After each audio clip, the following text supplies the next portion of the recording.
আমি প্রধানমন্ত্রিত্ব চাই না, আমরা দেশের মানুষের অধিকার চাই। আমি পরিষ্কার অক্ষরে বলে দেবার চাই যে আজ থেকে এই বাংলাদেশে কোর্ট কাছারি, আদালত, ফৌজদারি, শিক্ষা প্রতিষ্ঠান অনির্দিষ্টকালের জন্য বন্ধ থাকবে। গরিবের যাতে কষ্ট না হয়, যাতে আমার মানুষ কষ্ট না করে, সেই জন্য সমস্ত অন্য অন্য জিনিসগুলো আছে সেগুলোর হরতাল কাল থেকে চলবে না। রিক্সা ঘোড়াগাড়ি চলবে, রেল চলবে, লঞ্চ চলবে।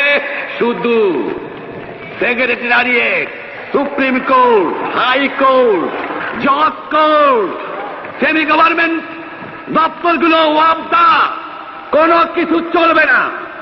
28 তারিখে কর্মচারীরা যে বেতন নিয়ে আসবেন, এরপরে যদি বেতন দেওয়া না হয়, আর যদি একটা গুলি চলে, আর যদি আমার লোকের উপর হত্যা করা হয়, তোমাদের উপর কাছে আমার অনুরোধ রইল, প্রত্যেক ঘরে ঘরে শুল্ক করে তোলো।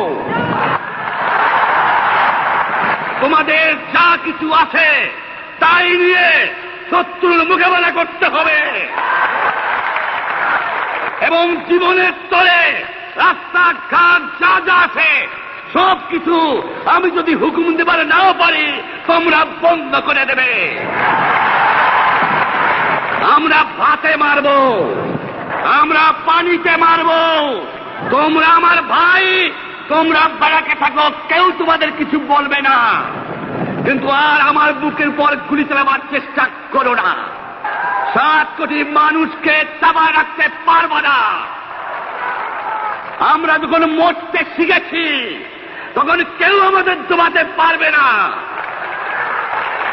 আর যে সমস্ত লোক শহীদ হয়েছে, আঘাতপ্রাপ্ত হয়েছে, আমরা আওয়ামী লীগের থেকে যতদূর পারি তাদের সাহায্য করতে চেষ্টা করব। যারা পারেন আমার রিলিফ কমিটি সামান্য টাকা পয়সা পৌঁছিয়ে দেবেন।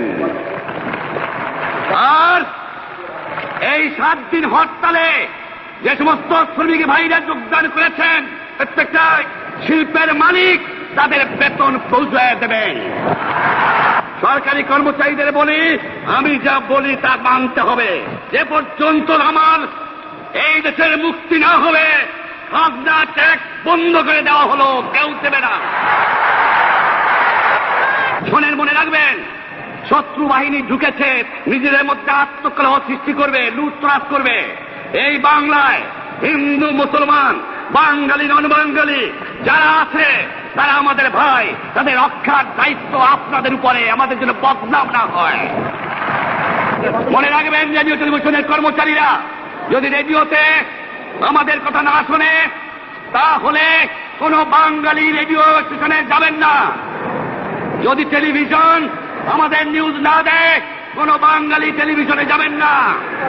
2 ঘন্টা ব্যাংক খোলা থাকবে, যাতে মানুষ তাদের মায়নাপত্র নেবার পারে। কিন্তু পূর্ব বাংলার থেকে পশ্চিম পাকিস্তানে 1 পয়সাও চালান হতে পারবে না।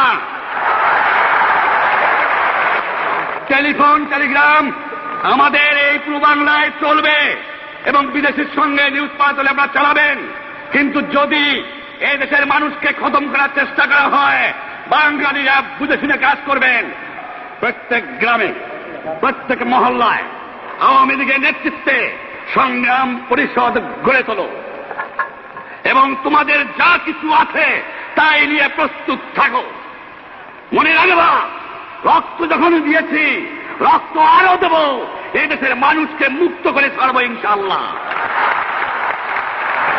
এবারে সংগ্রাম আমাদের মুক্তির সংগ্রাম, এবারে সংগ্রাম স্বাধীনতার সংগ্রাম। জয় বাংলা।